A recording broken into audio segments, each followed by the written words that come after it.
बिस्मिल्लाहिर्रहमानिर्रहीम। स्टार्ट करते हैं कैटसन के चैप्टर 34 की पार्ट 5 की वीडियो को। इस पार्ट की वीडियो में हम लोग एंटी प्लेटलेट ड्रग्स को स्टडी करेंगे। इन ड्रग्स के जो मैकेनिज्म ऑफ एक्शंस हैं वो एग्जामिनेशन पॉइंट ऑफ व्यू थोड़े इंपॉर्टेंट हैं, क्योंकि कई तरह का मैकेनिज्म ऑफ एक्शन है। हर मैकेनिज्म ऑफ एक्शन में ड्रग के कुछ नाम आपने याद करने हैं, तो ये चीज़ें हैं वो इंशाल्लाह हम लोग समझ लेंगे। तो सबसे पहले हम बेसिक फिजियोलॉजी को स्टडी करते हैं, उससे हमारे लिए बातों को समझना बड़ा आसान हो जाएगा। तो एंटी प्लेटलेट ड्रग्स ने जाहिर सी बात है प्लेटलेट्स की एग्रीगेशन को रोकना है। ये बात हमने पार्ट 1 की वीडियो में शुरू में ही डिस्कस कर ली थी कि प्लेटलेट्स आमतौर पे आर्टीरियल थ्रोम्बोसिस में रोल प्ले करती हैं, ठीक है। यानी विनस थ्रोम्बोसिस में प्लेटलेट्स का खास रोल नहीं होता। इसका मतलब ये है कि एंटी प्लेटलेट ड्रग्स जो हैं वो deep Venus thrombosis, pulmonary embolism वगैरह के लिए इतने अच्छे नहीं है। जो आर्टीरियल थ्रोम्बोसिस होता है उसमें ये जो स्ट्रोक वगैरह हो गई, मायोकार्डियल इंफार्क्शन हो गया, उसमें ये ज़्यादा अच्छा रोल प्ले करेंगे। डन होगी बात। अब बेसिकली होता है क्या है, जब आर्टरी में कोई टिश्यू डैमेज होता है, आर्टरी थोड़ी सी ख़राब होती है, तो वहाँ पे आपके पास कोलेजन एक्सपोज हो जाता है, ठीक है। और कोलेजन पे अटैच होता है वॉन विलिब्रेंड फैक्टर। अब ये कोलेजन और वॉन विलिब्रेंड फैक्टर जो हैं ये अपने साथ प्लेटलेट्स को बाइंड करना शुरू कर देते हैं।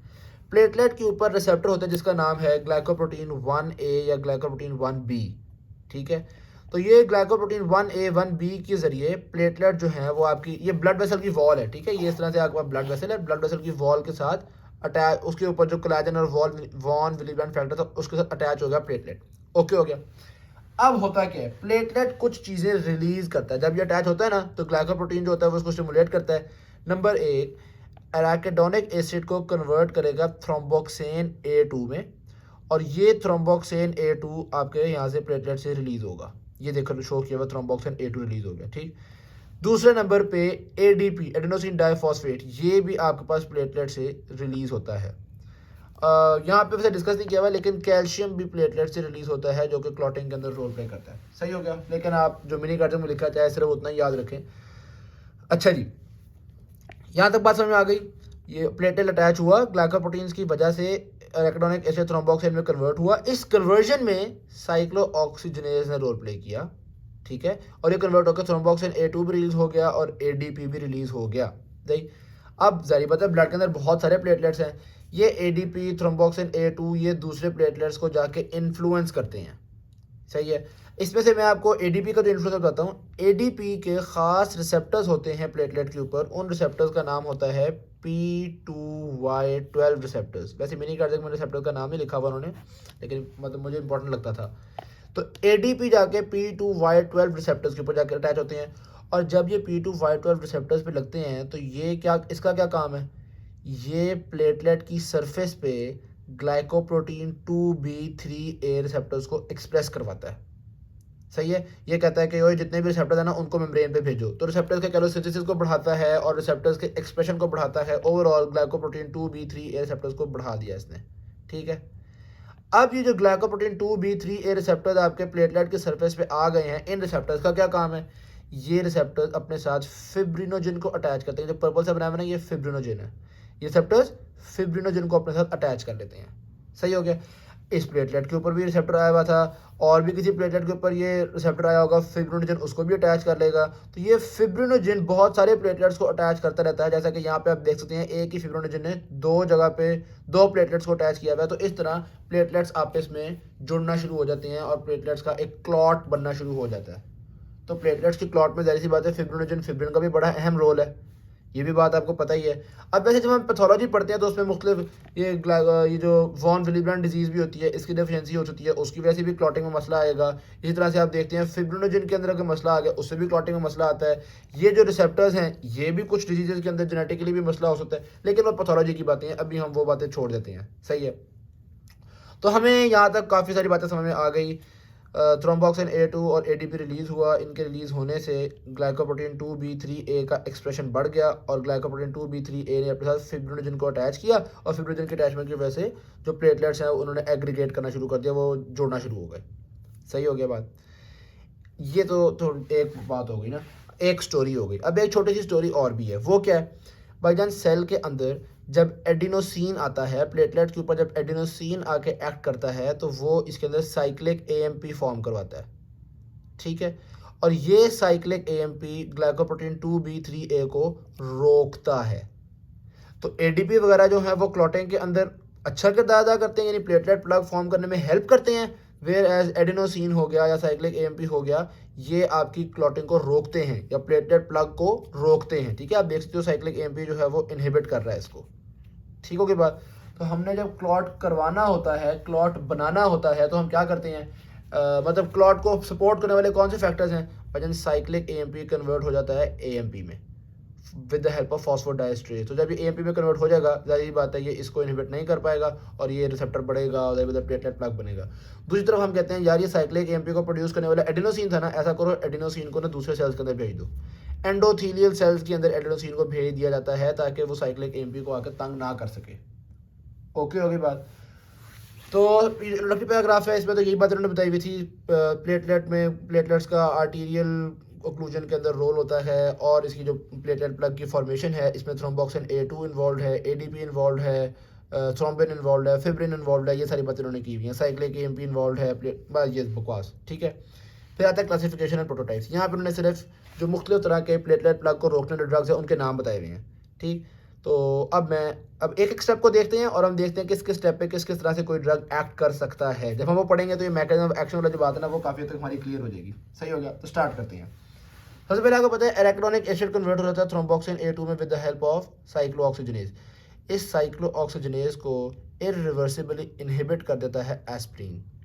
तो aspirin is an irreversible cyclooxygenase inhibitor. जाहिर सी बात है जब साइक्लोऑक्सीजन इनहिबिट होगा थ्रोम्बोक्सिन A2 नहीं बन पाएगा, थ्रोम्बोक्सिन A2 कम बनेगा तो प्लेटलेट प्लग कम फॉर्म हो पाएगा। जाहिर पता है जब स्टोरी रुक गई तो मसला तो बनेगा। ठीक, ये तो हो गया आपके पास एस्प्रिन का मैकेनिज्म ऑफ एक्शन। अच्छा, अब ये थ्रोम्बोक्सिन रिलीज हो गया, एडीपी रिलीज हो गया, एडीपी जाके आपको पता है P2Y12 रिसेप्टर्स पे जाके लगता है। यहाँ पे एडीपी का इन रिसेप्टर्स पे काम को रोकने वाले ड्रग्स भी हैं, उनका नाम है हमारे पास क्लोपिडोग्रल टिक्लोपिडीन। ये ड्रग के नाम भी याद होंगे बड़ी आसानी से इंशाल्लाह आपको, अभी बस थोड़ा सा मैकेनिज्म समझने की कोशिश करें। ठीक है, ये जो रिसेप्टर्स थे इन रिसेप्टर्स को रोक दिया।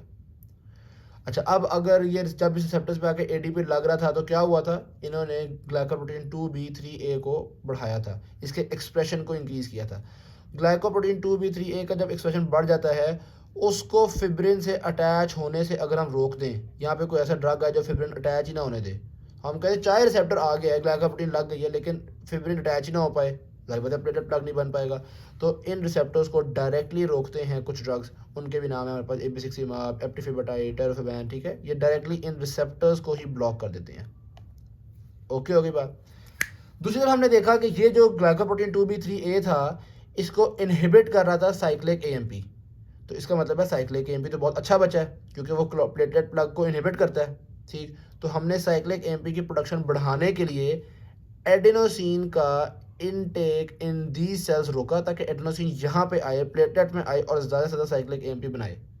ठीक है, तो इस तरह साइक्लिक एएमपी को बढ़ाते हैं कुछ ड्रग्स जिनका नाम है डायपेरिमेडोल और सिलोस्टाजोल। ये बेसिकली एडिनोसिन को एंडोथेलियल सेल में नहीं जाने दे रहे। दूसरी तरह यही ड्रग्स साइक्लिक एएमपी की डिग्रेडेशन को भी रोकते हैं, यानी साइक्लिक एएमपी की प्रोडक्शन को बढ़ाते हैं और डिग्रेडेशन को रोकते हैं। तो ये ड्रग पूरी तरीके से साइक्लिक एएमपी को बढ़ा रहे हैं ताकि साइक्लिक एएमपी इस ग्लाइकोप्रोटीन को इनहिबिट कर सके और अल्टीमेटली प्लेटलेट प्लग को इनहिबिट कर सके। सही हो गया। एग्जामिनेशन पॉइंट ऑफ व्यू से ये वाले जो ड्रग्स है ना डायपेरिमेडोल, सिलोस्टाजोल, ये इतने इंपॉर्टेंट नहीं है। ज़्यादा इंपॉर्टेंट ड्रग आपके पास एस्प्रिन, ये क्लोपिडोग्रल ग्रुप और एपिसिक्सिमाब, ये 3 ग्रुप्स जो है वो बहुत ज़्यादा इंपॉर्टेंट है। ऑलराइट, अब हम आते हैं मैकेनिज्म ऑफ एक्शन के पैराग्राफ की तरफ। काफ़ी बातें तो हम पहले डिस्कस कर चुके हैं। वो कह रहे हैं एस्प्रिन और अदर एंसिडेंट्स होते हैं वो साइक्लोऑक्सीजनेज को इनहिबिट करते हैं। साइक्लोऑक्सीजनेज को इनहिबिट करने की वजह से जाहिर बात है ये काम आगे चलना कम हो जाएगा। अच्छा जी, फिर वो बता रहे हैं कि चूंकि जब एक दफ़ा एस्प्रिन ने आके साइक्लोऑक्सीजनेज को तबाह कर ही दिया तो हमने बताया इरिवर्सिबली इनहिबिट करते हैं। अब प्लेटलेट जो है वो नया साइक्लोऑक्सीजनेज तो बना नहीं सकती। इसका मतलब है जब एक दफ़ा एस्प्रिन ने काम कर दिया तो काफ़ी देर तक उसका इफेक्ट रहेगा। कब एस्प्रिन का इफेक्ट खत्म होगा, जब नए प्लेटलेट्स ब्लड में आएंगे, क्योंकि जो पुराने प्लेटलेट्स हैं वो प्रोटीन, आपको पता है प्लेटलेट्स के अंदर राइबोसोम वगैरह नहीं होते, प्रॉपर प्रोटीन सिंथेसिस प्लेटलेट्स नहीं कर सकते। ठीक है, तो इस वजह से भाईजान जब एस्प्रिन आके वाट लगा देता है साइक्लोऑक्सीजनेज की तो फिर हम नए प्लेटलेट बनने का इंतजार करते हैं। इसका मतलब है कि काफ़ी देर तक इसका इफेक्ट रहता है एस्प्रिन का। ऑलराइट जी, दूसरे नंबर पे आ गए एपिसिक्सिमाब। एपिसिक्सिमाब का मैकेनिज्म क्या था, ग्लाइकोप्रोटीन ये इन रिसेप्टर्स को ब्लॉक कर दिया था ताकि इनमें फिब्रिन ना लगे, वो मैकेनिज्म हमने पहले डिस्कस कर लिया है। ठीक है, तीसरे नंबर पे आ गए क्लोपिडोग्रल वगैरह, इसका भी मैकेनिज्म हमने पढ़ लिया है। ये क्या करते हैं, इरिवर्सिबली ये जो P2Y12 रिसेप्टर है इसको आके रोकते हैं ताकि एडीपी के आने से ग्लाइकोप्रोटीन्स का एक्सप्रेशन ना बढ़ सके। ओके होगा, ये मैकेनिज्म भी आ गया हमें, टिकाग्रेलर वगैरह ये सारे इसमें आते हैं। अच्छा, अब इससे पहले कि हम आगे चलें, इनके नाम आपको याद करना थोड़ा सा मुश्किल लग रहे होंगे यार। देखो, ग्लाइकोप्रोटीन 2B3A रिसेप्टर पे जो एक्ट करने वाले ड्रग्स हैं उनके नाम याद करने हैं। ये क्या A B C लगाया हुआ उन्होंने, तो फिर ड्रग के नाम भी इसी तरह के होने चाहिए। तो ये आप तस्वीर देखिए से आपको याद हो जाएगा। एक ड्रग का नाम है AB6 ठीक है, ये इस तरह से आप याद करते हैं, AB6 हो गया, डन। अच्छा, आप देख सकते हैं ये सी जो है ये टायर की तरह का लग रहा है, ठीक है। तो इसी तरह एक ड्रग का नाम है टायरोफिबैन, ठीक हो गया। और ये डी की जगह तो एम्प्टी है, और ये देखा जाए तो ए और बी जो हैं ये भी काफ़ी एम्प्टी से लग रहे हैं। तो ड्रग का नाम है आपके पास एप्टीफिबाटाइड, ये देखो एप्टीफिबाटाइड, एम्प्टी से एप्टीफिबाटाइड, ठीक है। तो ये सारे ड्रग्स हो गए ग्लाइकोप्रोटीन 2B3A को इनहिबिट करने वाले। दूसरी तरफ ड्रग्स आते हैं जो कि वो जो ADP का रिसेप्टर था उस पर लग रहे थे, P2Y12 रिसेप्टर जो ADP का रिसेप्टर था उस पर लग रहे थे। तो उनको याद करने के लिए हमने एक क्लॉक बनाई है। तो क्लॉक से आपको क्लोपिडोग्रेल तो याद हो ही जाएगा। और ये क्लॉक कोई यहाँ क्लॉक नहीं है भाईजान, ब्रांडेड है, प्राडा की क्लॉक है। तो प्राडा से आपको प्रासुग्रेल भी याद हो जाना चाहिए। और क्लॉक की आवाज़ क्या होती है? टिक टिक, है ना।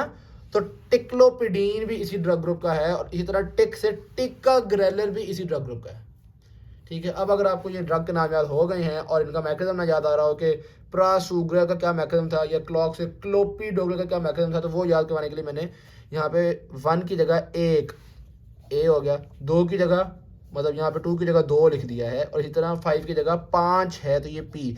तो ADP ये याद हो जाएगा आपको, ADP रिसेप्टर इनहिबिटर्स होते हैं या ADP रिसेप्टर ब्लॉकर्स होते हैं क्लोपिडोग्रेल, प्रासुग्रेल, टिक्लोपिडीन और टिकाग्रेलर। सही हो गया। तो सिर्फ एक छोटी सी कोशिश है आपके लिए, थोड़ा सा आसान करना है ड्रग्स को याद करना, बाकी तो अब जो मुश्किल है वो मेरा कसूर नहीं है भाई, मैंने कहा तो नाम ही इतने हैं।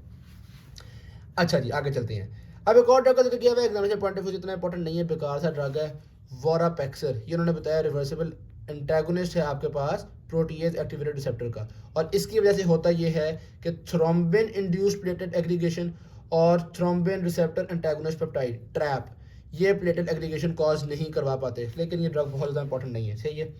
फिर आते हैं डायपिरिमिडोल और सिलोस्टाजोल, ये वही हैं जो कि हर तरीके से साइक्लिक AMP को बढ़ा रहे थे, एडेनोसिन को यहाँ पे भेज के और साइक्लिक AMP की डिग्रेडेशन को रोक के हर तरीके से साइक्लिक AMP को बढ़ा रहे थे। तो यही वो बात कर रहे हैं कि इसका ड्यूल मैकेनिज्म है, इनहिबिटिंग फॉस्फोडाइस्ट्रेज और साइक्लिक AMP को अच्छा, ना सिर्फ साइक्लिक AMP को बढ़ाते हैं बल्कि साइक्लिक GMP को भी बढ़ा देते हैं, और साइक्लिक GMP बढ़ने की वजह से वेज़ोडाइलेटर इफेक्ट भी इनका हो जाता है। ओके बात, बाकी उन्होंने एडेनोसिन वाली बात बताई हुई है, वो वाली बातें हम ऑलरेडी डिस्कस कर चुके हैं। तो मैकेनिज्म ऑफ एक्शन हमने काफ़ी अच्छे से डिस्कस कर लिया, यही बातें ज़्यादा इंपॉर्टेंट थी इन ड्रग ग्रुप्स के बारे में, ठीक है। इसके ये ग्रुप के नाम क्लोपिडोग्रेल, प्रासुग्रेल और ये चीज़ें ज़्यादा इंपॉर्टेंट थी, क्लिनिकल यूज भी हम पढ़ेंगे लेकिन बहुत ज़्यादा इंपॉर्टेंट नहीं है, सारे रटना जरूरी नहीं है आपके लिए, ठीक है। तो स्टार्ट करते हैं, एक एक को हम क्लिनिकल यूज देख लेते हैं। सबसे पहले आता है aspirin. Examination point of view से एस्प्रिन इनमें से ज़्यादा इंपॉर्टेंट है। वैसे तो इस चैप्टर के अंदर हेपेरिन और वॉरफेरिन बहुत ज़्यादा इंपॉर्टेंट है, ठीक है। काफ़ी चीज़ें इंपॉर्टेंट है यार, ये जो थ्रोम्बोलिटिक ड्रग्स है ये भी काफ़ी इंपॉर्टेंट है। एनीवेज, यहाँ पे हमने एस्प्रिन को देखा। एस्प्रिन तो आपको पता है हार्ट अटैक वगैरह के अंदर थ्रोम्बोटिक इवेंट्स में, ट्रांजिएंट इस्कीमिक अटैक्स में दे दिया हमने, इस्कीमिक स्ट्रोक में दे दिया, इन्फार्क्ट्स को प्रिवेंट करने के लिए दे दिया। तो ये तो बड़ा काम का ड्रग है एस्प्रिन, डन हो गया। नंबर 2 पे आते हैं ग्लाइकोप्रोटीन 2B3A इनहिबिटर्स, जो AB6 था, और फिर एप्टीफिबाटाइड था, और फिर टायरोफिबैन था, ठीक है, याद तो आ रहे होंगे आपको। तो ये वाले जो इनहिबिटर्स हैं ये रीस्टोनोसिस को रोकते हैं, यानी जब हमने अच्छा वो आप ये देखो, ये आपको लग नहीं रहा कि वो एक स्टंट की तरह का है, वो जैसे स्टंट नहीं डलता, वो मैंने एक बड़ा सा स्टंट बनाया हुआ है, ठीक है। तो जब आप स्टंट डालते हैं तो दोबारा स्टोनोसिस ना हो जाए आर्टरी की, तो उसमें ये काम आते हैं ये वाले ड्रग्स, सही होगी बात।